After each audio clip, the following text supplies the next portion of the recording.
Good evening. A very warm welcome to all my dear friends and sadhaks.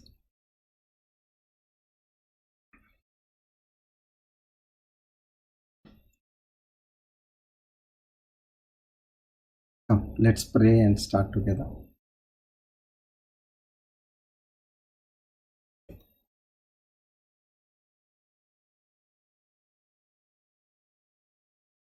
Om.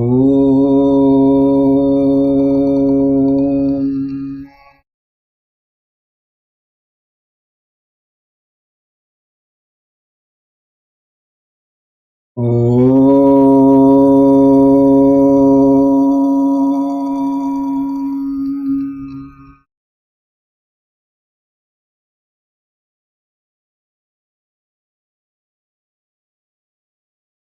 Om.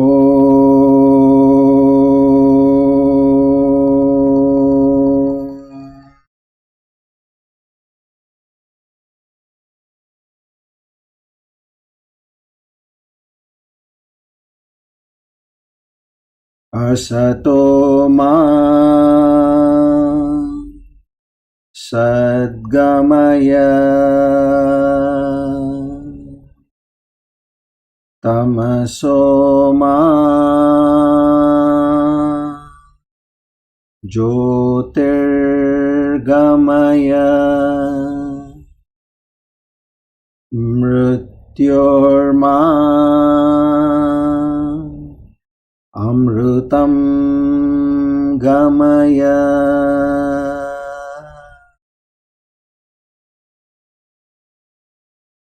Sahana vavatu sahanau bhunaktu saha viryam karavavahai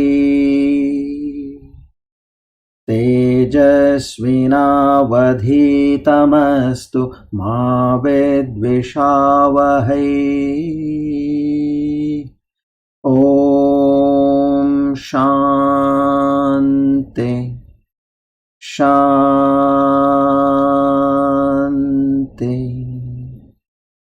Shanti.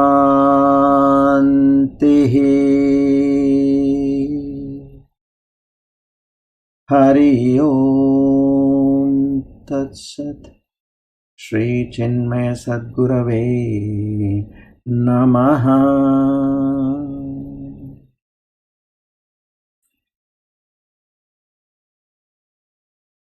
To the Supreme Lord Almighty,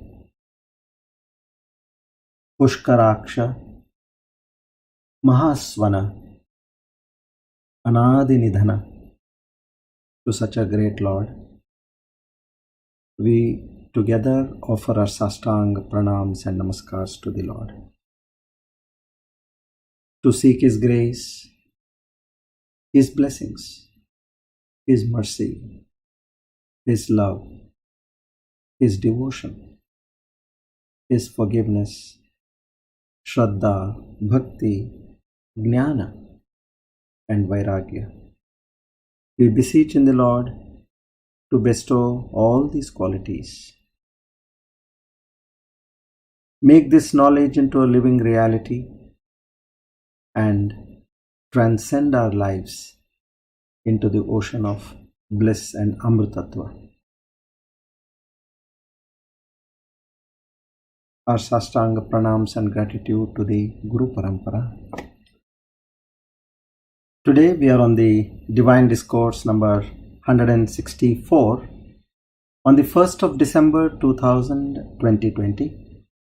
Sharvari Nama Samvatsara Dakshinayana Sharadrutu Kartika Masa Krishna Paksha Pratama Rohini Nakshatra Siddhi Yoge Taitula Karane, on this auspicious day of Tuesday and the time of evening, Naham Karta Hari Preranai Hari Prityartam. All that is coming to us in our lives is nothing but due to the divine grace and blessings. We accept all this with equipoise, with gratitude and humbleness. We thank you, O Lord, once again.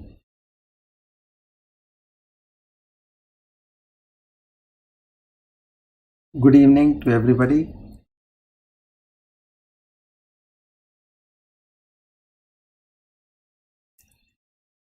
So, during our previous class, it was an introduction to the Bhagavad Gita. So now let's try to complete the introduction process and then move into the second shloka. So first let's chant the first shloka together. Let's sing that shloka together and then we move ahead.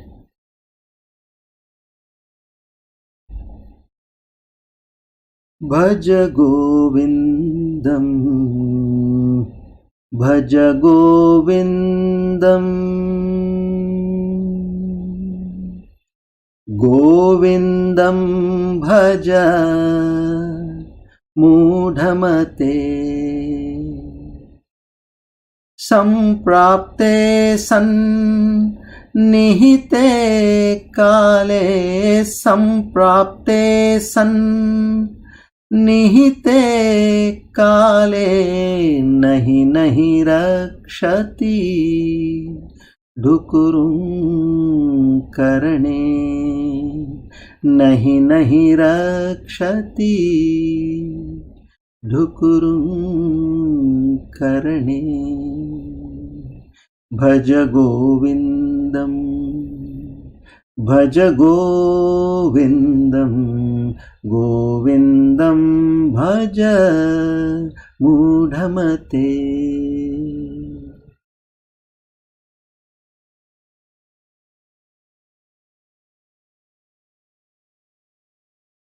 See, generally,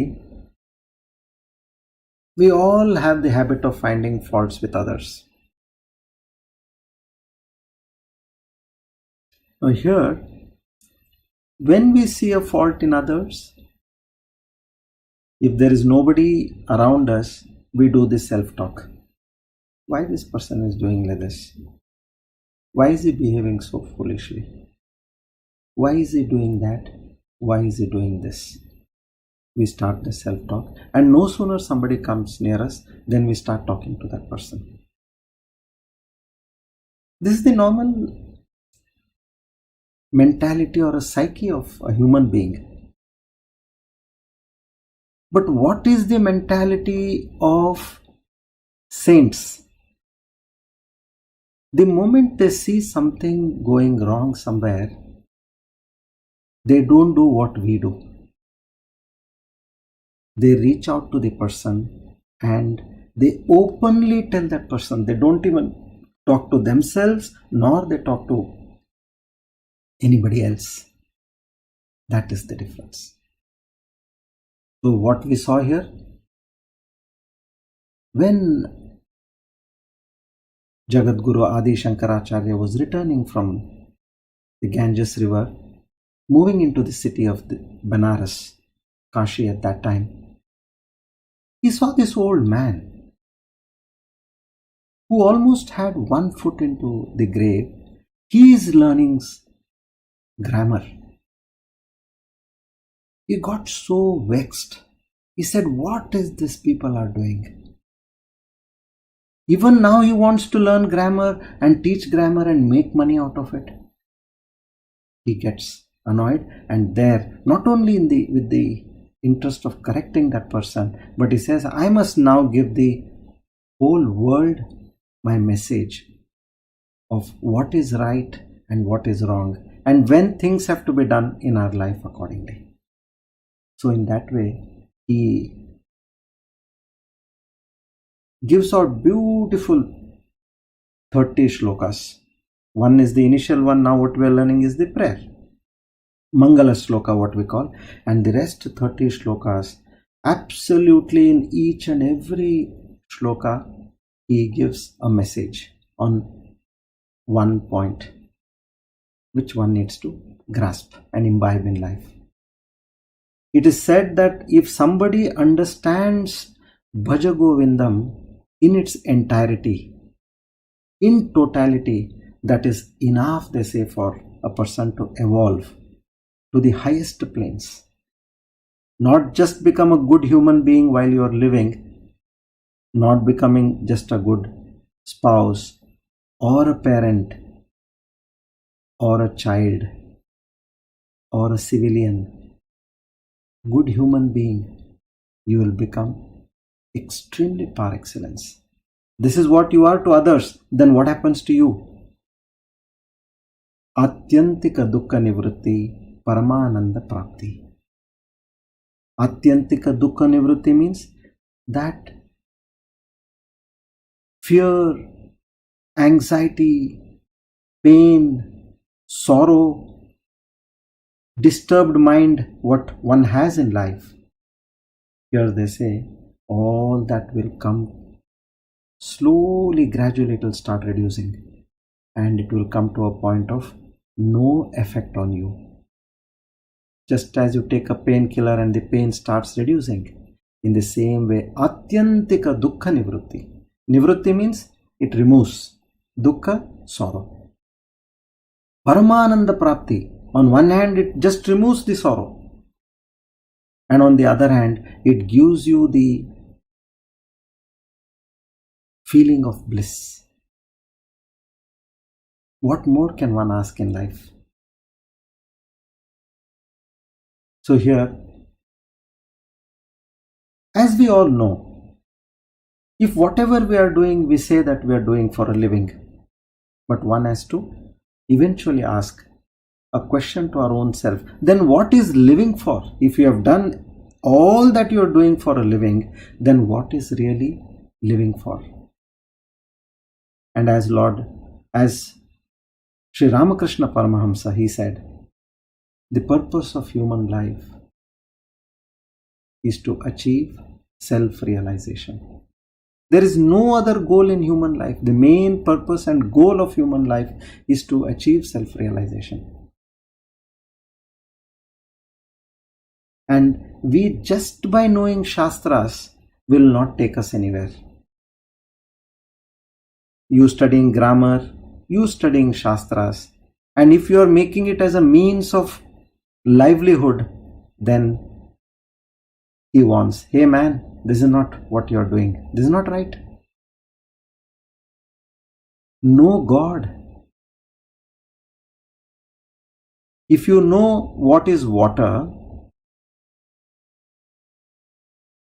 that is not going to quench your thirst.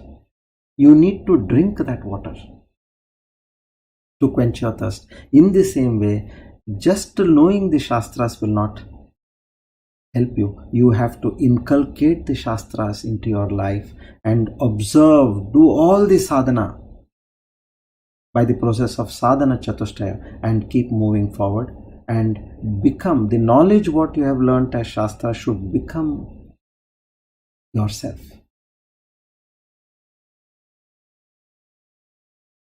So this is what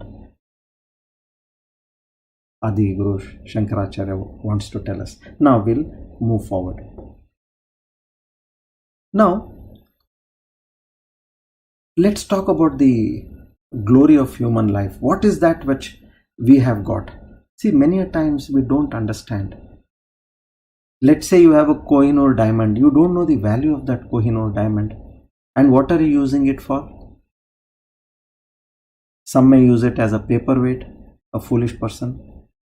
And somebody else says it's a nice stone. Why don't I use it to scrub things? Scrub dirt off the floor or scrub the vessels. Because you don't know the value.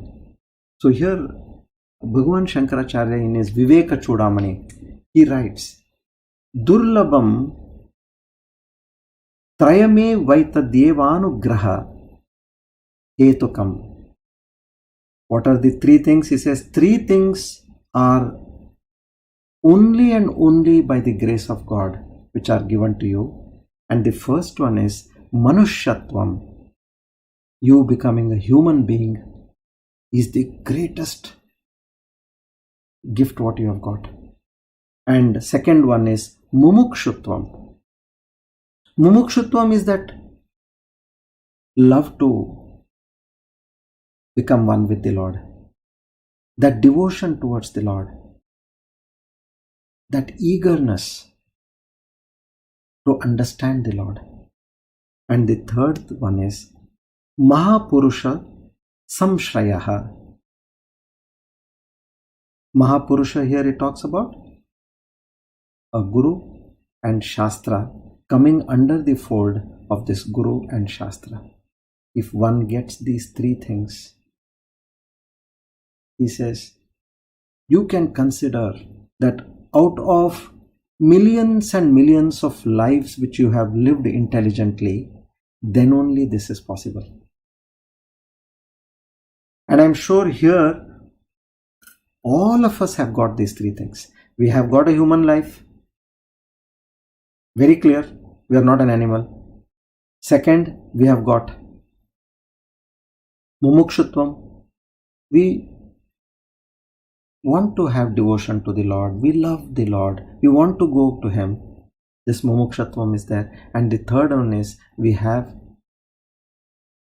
the access to a Shastra and the Guru. When we have Guru like Bhagavan Adi Shankaracharya and so many others, Sri Ramakrishna Paramahamsa, Swami Chinmayananda, Vivekananda, Ramana Maharshi, so many Gurus have come across. And when we have this privilege, then what are you waiting for? Make it happen. So now let's understand these three one by one.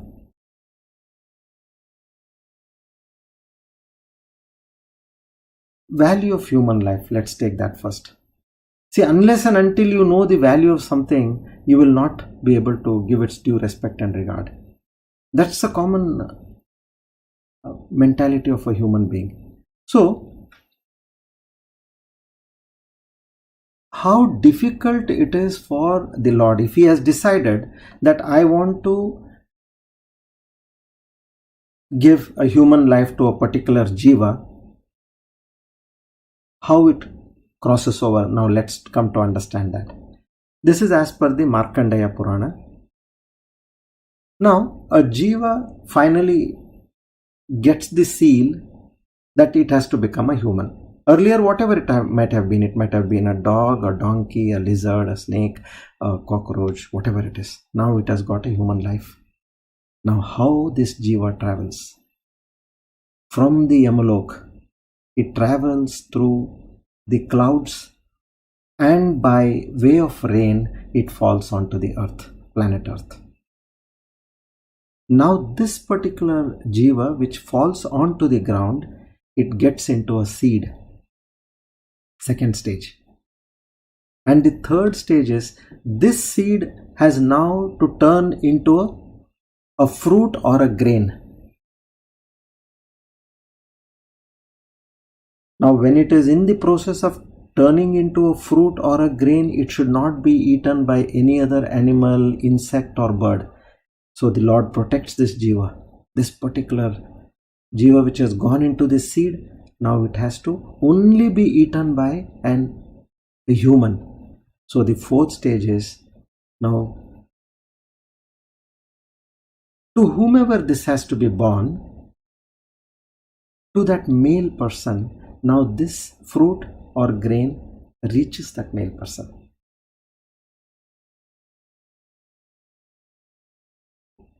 If it is a human life of a human, naturally a human has to eat it. If anybody like a donkey or a dog eats it, then it is gone. It's of no use. So the God protects. He makes it, brings it in the right proper way. Now at the same time as He protects a human, if every jiva, if it is designated in particular various other species, He has to ensure that the male of that particular species has to eat this seed. Now the fifth stage. Now imagine if it is a grain, it is cooked on hot fire, boiling, but He ensures that the jiva is still alive, although it is experiencing the boiling water. Now at one point, either this fruit or this grain is eaten by a human male. And that is decided, like who have to be your parents, it is decided by the father. It is eaten by the father. Now this particular grain or fruit what the male, the so-called father, he eats it. This has to convert into the seventh dhatu. There are 7 dhatus. So I'll just explain how a food undergoes these 7 modifications.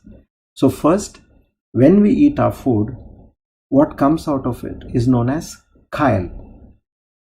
From this chyle comes blood. Now this blood becomes flesh. This flesh becomes fat. And fat becomes bone. And from this bone comes marrow, bone marrow. And from this bone marrow comes the semen of a male. That is the 7th dhatu out of the sapta dhatus. It is the last essence of the food what we eat. So this virya or the semen, now it has to reach and fertilize with an egg. Then only it gets converted into a jiva. So now that jivatva which is traveling is there in the sperm, and slowly at one point, what happens? This sperm enters into a female, which becomes the mother. Now there is so much of calculation in this happening. You can wonder how all this is protected, this stage by stage. And there are about 4 crores to 15 crores sperms released at one go. And one particular sperm is carrying this jiva, which fertilizes with the egg of a female. Now this ovary has to stabilize. It's all taken care of the Lord. You, me, everybody whom we see are born through this process. Science, of course, corroborates all what I am saying, but this is as per the Shastra. Science would not know where the jiva enters the sperm. They would not know that. So now this ovary stabilizes. And see the beautiful part. The moment a sperm fertilizes with the egg, the gates are closed. No more sperms are allowed to enter now. Because the ones which are carrying the jiva, they say that they hit the egg in about half an hour's time. And there are some other sperms which come after days also through the fallopian tubes. So which means now the immediate aspect is, this is again what God is doing in the entire system. He closes the gates and He protects that egg. And from here it starts the pinda. Your hands, legs, bones, skin, flesh, blood, everything starts month on month. They start getting developed. See the process here. So very articulate and detailed. And who is doing this? Do we know what is happening at least? We have no idea of what is happening. And now the child which is growing in the womb of the mother is fed by the mother for 9 months. Now this child is inside the abdomen, which is surrounded by the digestive system of the mother. It's hot because the acids for digestion are being released. Now this jiva which is there, it's around these hot acids which are produced, extremely unbearable weather inside. It's around that urine and fecus and utter darkness. The jiva keeps crying at that point. They say, I don't want to come into the womb of a mother once again. But what happens once it's born?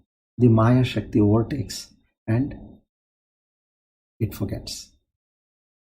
So now finally in the 12th stage, Ishvara with his Prasuti Vayu they call, he pushes the child out. Now this is for the first time this child falls out into light. See the process now. For the first time.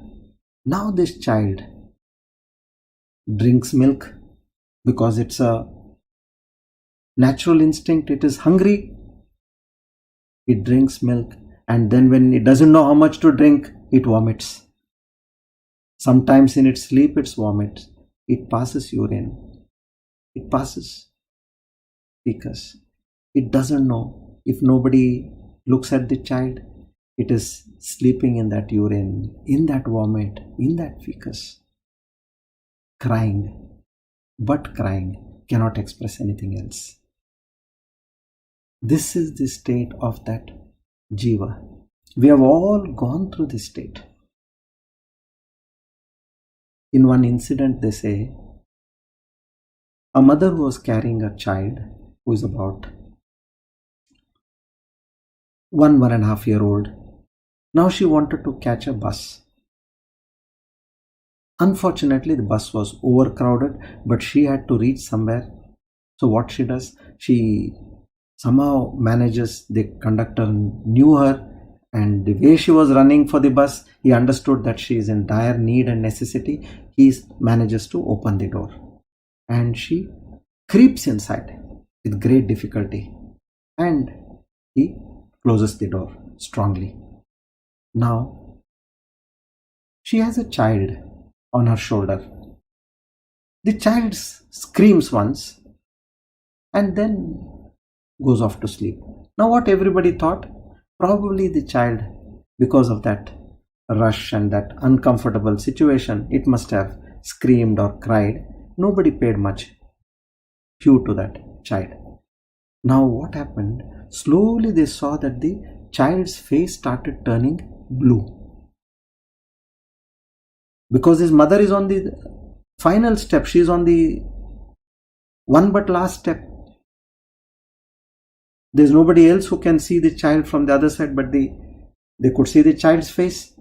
What has happened is, when the conductor closed the door, the child's hand went into the door, and all the 4 fingers are jammed in the door. The child can't express. It just screamed and fainted. Such was that pain. With 1 or 2 screams, it just fainted, and blood is flowing there, and the child turned pale. This is all what we experience as a human. Right from the time we enter the womb, we are born, and when we grow, these are all the hardships one has taken. But we fail to forget the importance of life. The moment we get to see nice things around, what happens? The mind takes you towards the world.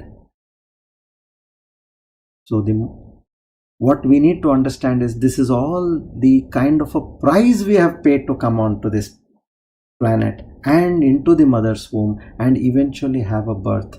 And we are blessed with that quest for God. Tell me how many people have that quest or that devotion towards God. You must have seen that in your friends, family, your near and dear. They may acknowledge you for some time, but they will not get into this in detail. So blessed are the souls who have a commitment and who say, yes, we must achieve. Those are the true heroes in life. So now, Manushyatvam, which is the first one, you got to understand what difficulty we have faced and we have come in. Now let's take the second one, Mumukshutvam. Now Mumukshutvam is that desire what I told you. How should this desire be? It should be very clear that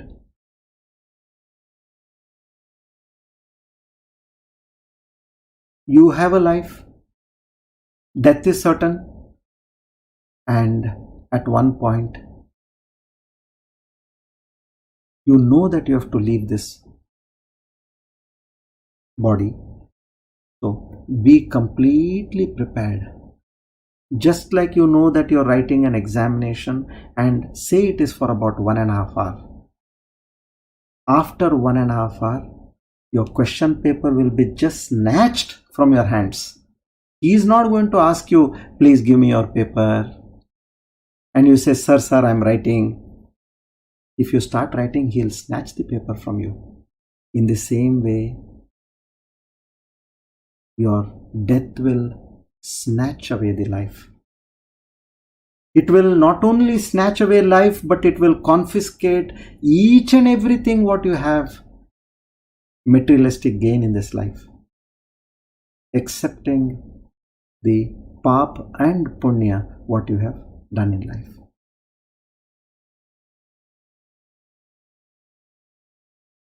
So there's a nice story here on mumukshatvam.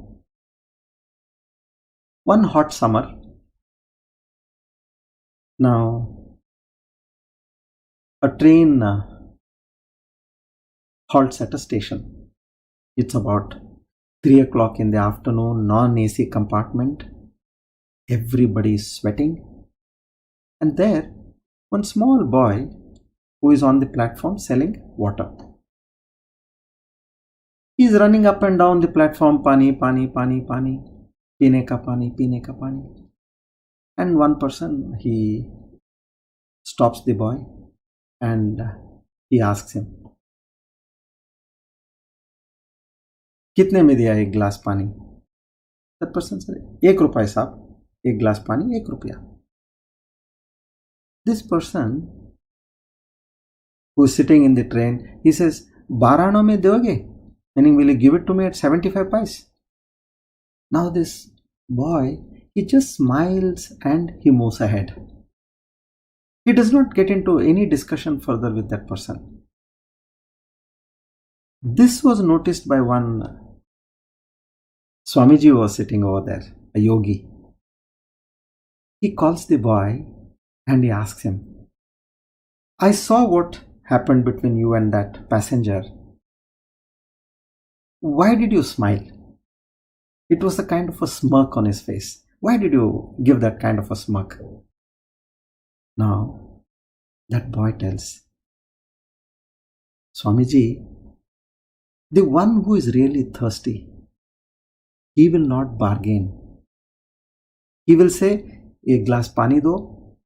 He will drink the water and then he will say, कितना बनता है देने का? And he gives money. That's all. Now this person, he just wanted to know the rate. That's all. So that is what I understood. And the Swamiji said, you're so right. So mumukshutvam has to be that when you want to achieve that devotion of God or the feet of God, you are not going to bargain in life. Whatever be it, this is my priority. It is top on the list. You will see there are other things coming in. Now, should I do this or should I do that? No. It is a message clear to yourself, to your immediate family and to your friends and circle around that whatever be it, this person is not going to alter his sadhana or his studies or his lectures, whatever be in the process of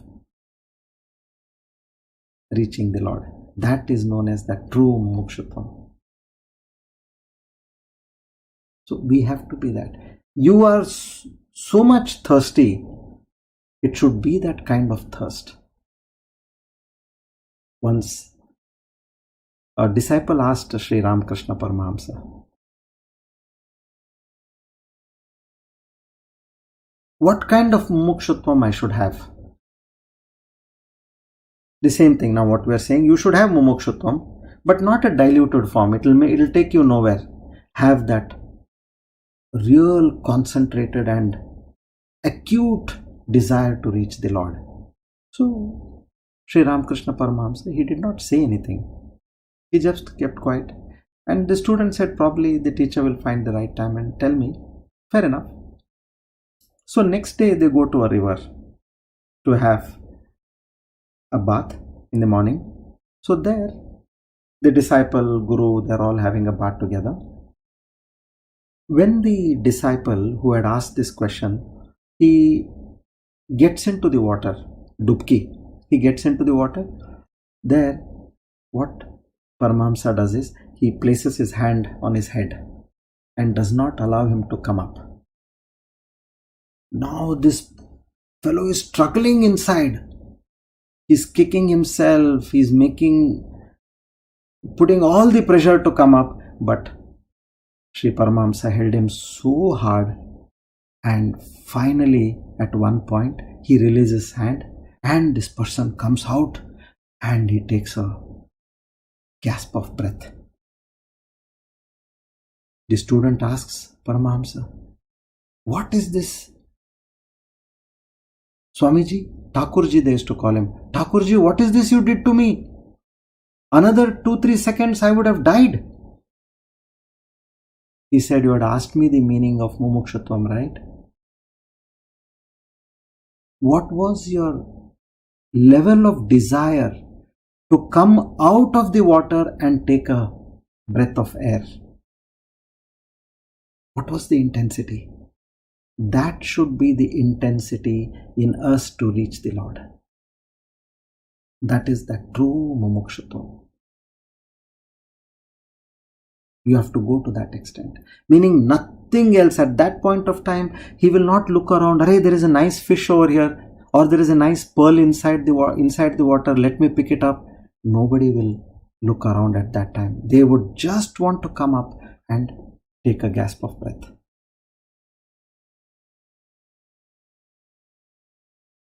The third one is Guru Mahapurusha Samshrashrayam.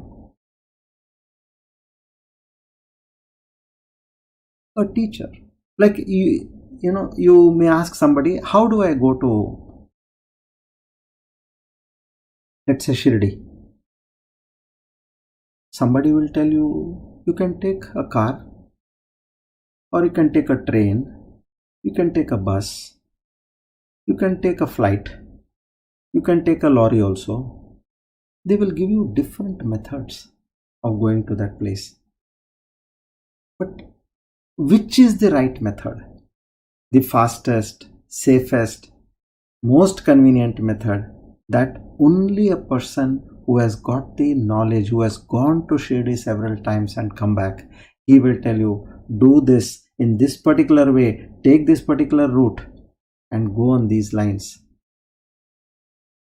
You will be reaching at a time where you will fall exactly in line with your darshan. So that way. So what is important in life is you need to have the right direction. And just one who has learned the Shastra will not make any sense. One who has become that Shastra, that is important.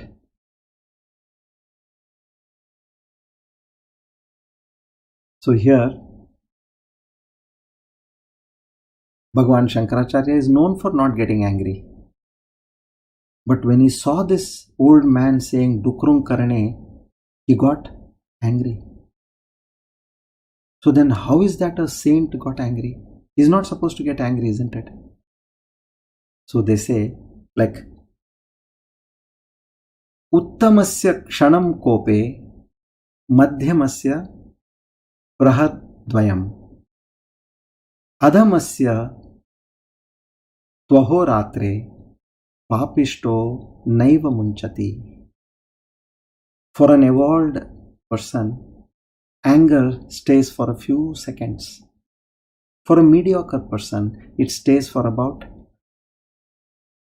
praharadvayam, means 2 prahara, which is about 6 hours. And the person who has got a lowest level of understanding, he may have it for a night, overnight. But for a sinner, he says, until he dies, he will never be able to overcome that anger. Now this Subhashita, what we see here, Bhagavan Shankaracharya, where he started with this word, "Hey Mooda." A fool. By the time he recited the 8th shloka of Bhaja Govindam, he said, Bhrata, my dear brother. See, his anger is gone. That is the true virtue of a great teacher. Otherwise, anger and these shadripus are something. So to gain anything in life, you need to put in a lot of hard work to gain things. But for this arishad or the shad vargam, what they call these shadripus, kama, krodha, lobha, moha, mada, matsarya, one need not put any effort. They come as a part and parcel of our baggage by default, because these are all the tendencies which we have gained in our previous lives. So he is the right, such a guru, and he has given us this Bhaja Govindam. Yes, I don't mind you studying grammar, but there is an age. For the sake of earning some more money, please don't study at the fag end of your life. You need to understand death is around the corner. Prepare yourself to face death. Evolve from this human birth. You have got this after so much of rare opportunity. Don't waste this. So now, from the next class, we'll take on the next verse and we move forward. Come. So we'll now do the Vishnu Sahasranama, the glory of the divine names. Verse number 5. We are today going to study 40, 41 and 42. First, let's read the verse. Swayam Bhushambhuraditya Pushkaraksho Mahaswanaha Anadinidano Dhata Vidhata Dhaturuttamaha. Pushkarakshaha. Pushkara means lotus flower. Aksha means eyes. So one meaning here is the Lord who has the eyes which resemble a lotus flower. This is one meaning. And the second meaning is, for Pushkaraksha, is where now this lotus flower which is in the lake, it has a long stalk which is sucking the water. As this flower sucks the water through the stalk and it blooms fresh, such a bloomed flower, how it gives you that contentment of happiness when you see that. In the same way, this Lord's eyes, they give you that contentment when you look into his eyes. Anandamaya Purna, full of happiness and bliss. Pushkaraksha. The second one is Mahaswanaha. Maha means mammoth, stupendous, massive. Swana means sound. Now, what is that massive or the great sound which one can experience on this planet? Is nothing but the sound of the Vedas. That divine sound of the Vedas, that is known as Mahaswanaha. Anadinidhana, this Lord who neither has a beginning nor the end, who neither has death nor birth, who is responsible for the creation, sustenance and dissolution, he by these virtues is also called as Anadi Nidanaha. So to such a great Almighty who is Pushkarakshaha, Mahaswanaha and Anadi Nidanaha are countless salutations.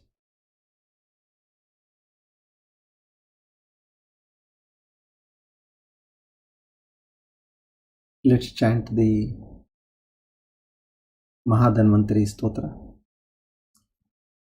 Om Namo Bhagavate Mahasudarshanaya Vasudevaya Dhanvantaraye Amrutakalashahastaya Sarvabhayavinashaya Sarvaroganivaranaya Trailokyapataye Trailokyanidhaye Shri Mahavishnu Swarupa Shri Dhanvantari Swarupa Shri Shri Shri Aushadha Chakra Narayanaya Swaha.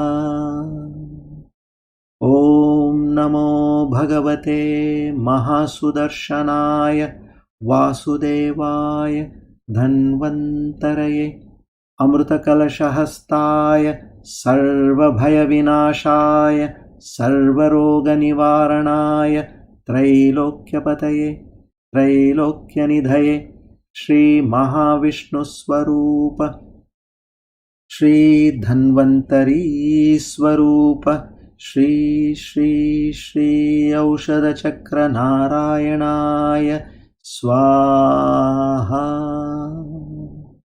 Om Namo Bhagavate Mahasudarshanaya Vasudevaya Dhanvantaraye Amrutakalashahastaya Sarvabhayavinashaya Sarvaroganivaranaya Trailokyapataye Trailokyanidhaye Shri Mahalakshmi Vishnu Swarupa Shri Dhanvantari Swarupa Shri Shri Shri Aushadha Chakra Narayanaya Swaha.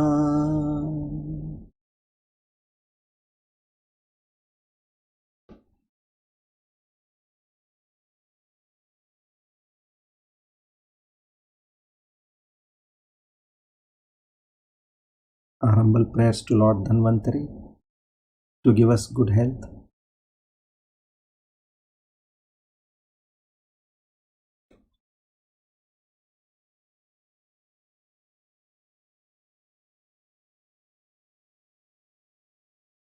Now let's do our meditation on the chakras.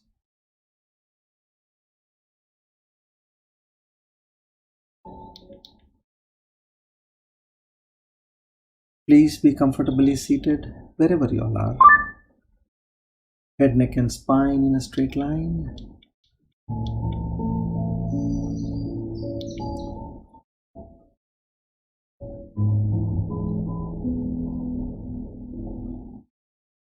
Your eyes gently closed.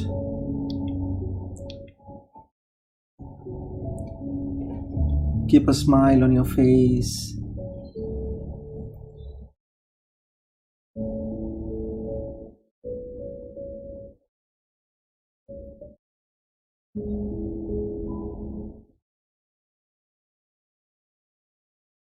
Now let's energize our body and mind.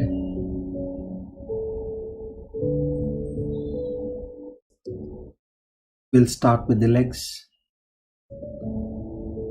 From the tip of your toes, energize your legs.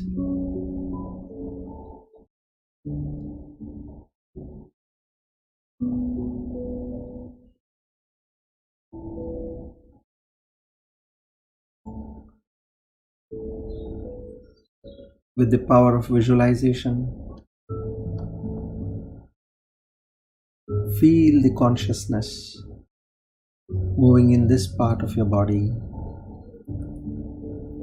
and invigorating, rejuvenating each and every cell of that part of the body.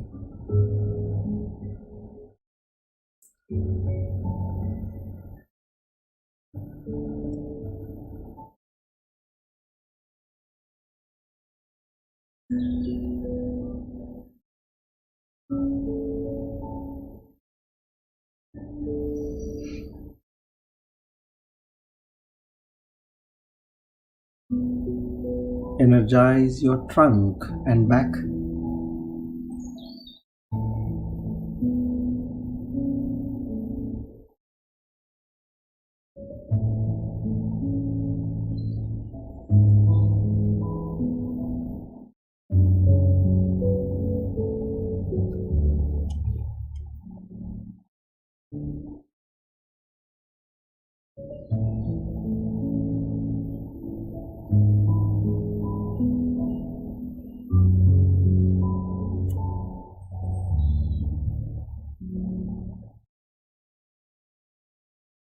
Energize your abdomen and chest region.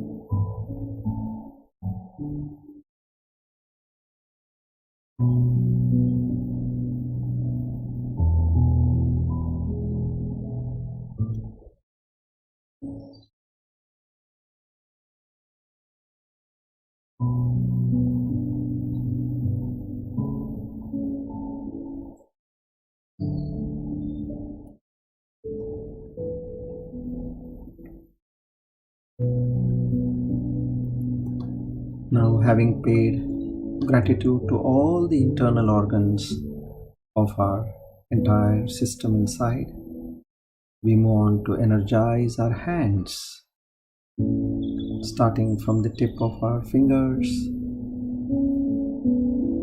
slowly moving up.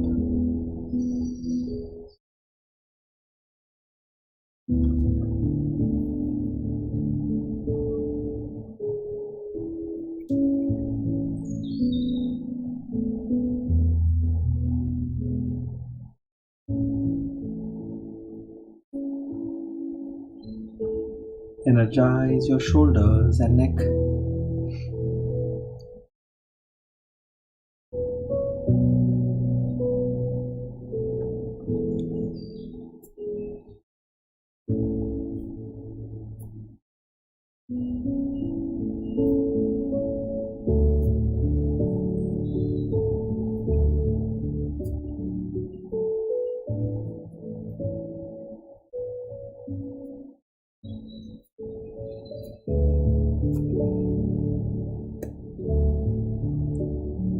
Energize your face and head.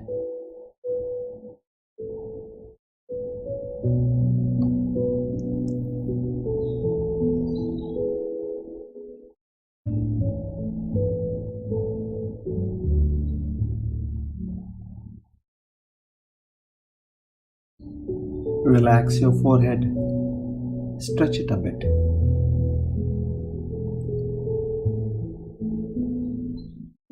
Now our entire body and mind has been rejuvenated and relaxed. Let's take a few deep breaths.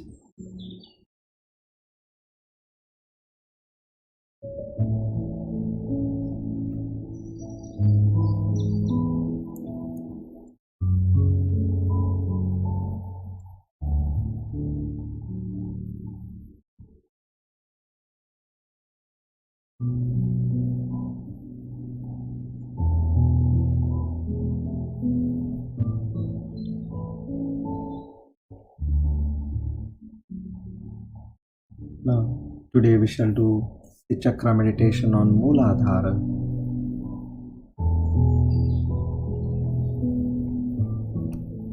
which is also known as the root chakra.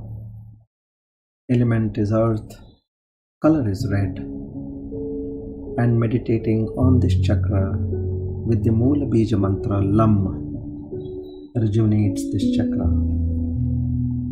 Let's meditate. Lam.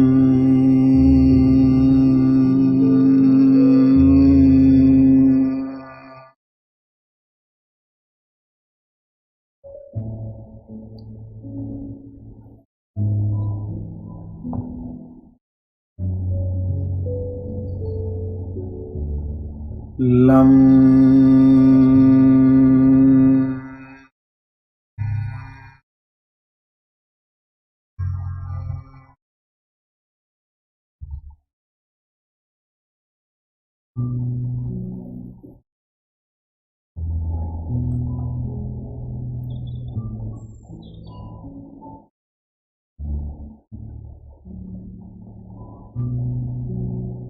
Lam.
Now let's slowly move upwards to the sacral chakra, Swadhisthana chakra.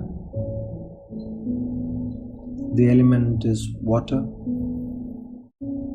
color is orange, and this chakra can be activated by meditating on this chakra with the Moola Bija mantra VAM. Let's begin.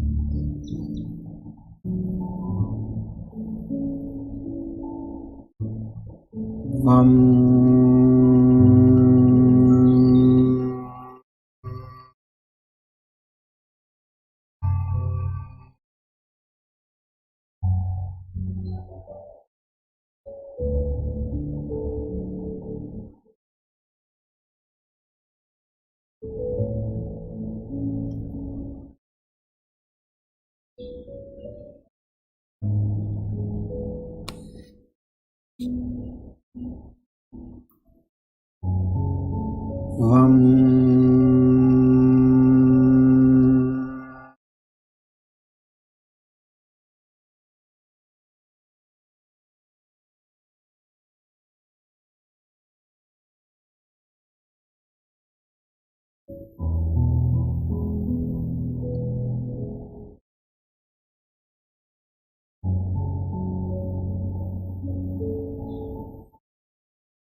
VAM.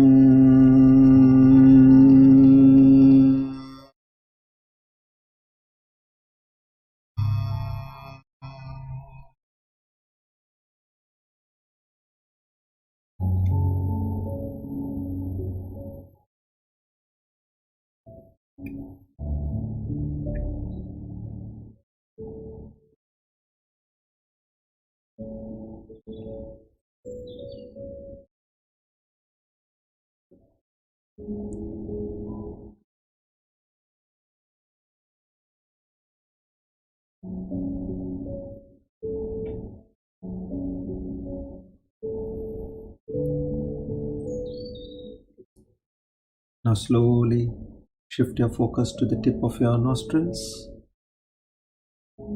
Focus on your breath. Shwasa Vikshana.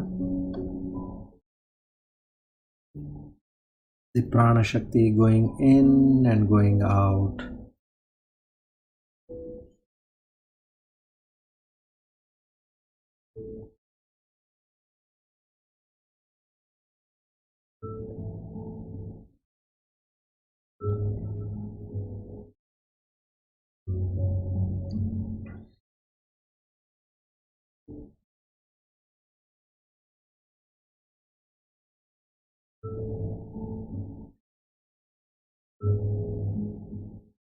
Become aware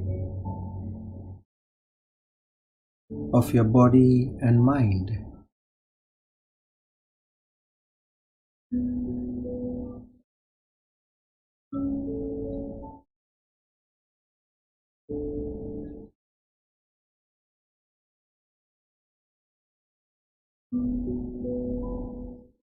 Become aware of where you are seated.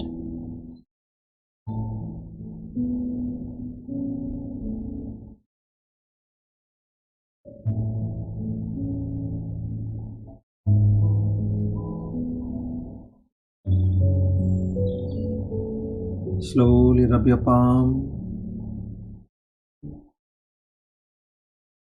Place them on your eyes and face. Feel the warmth.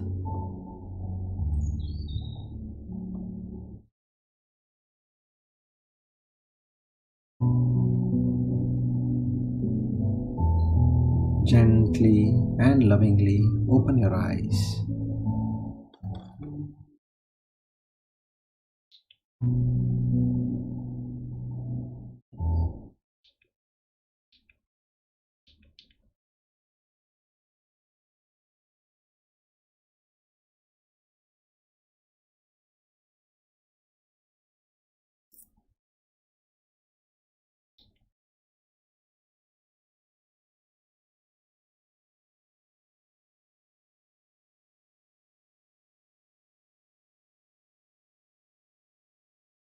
We chant the concluding mantra. Om Purnamada Purnamidam Purnat Purnamudachyate Purnasya Purnamadaya Purnamevavashishyate. Om Shanti Shanti Shanti.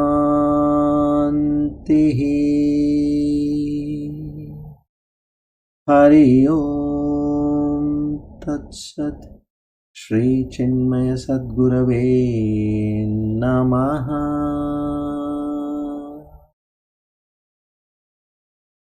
We offer today's Gita Jnana Yajna at the lotus feet of the Lord. Seek His grace, blessings once again. Our humble salutations to the entire Guru Parampara. Shri Krishna Arpanamastu. Idam Namama. Om Tat Sat.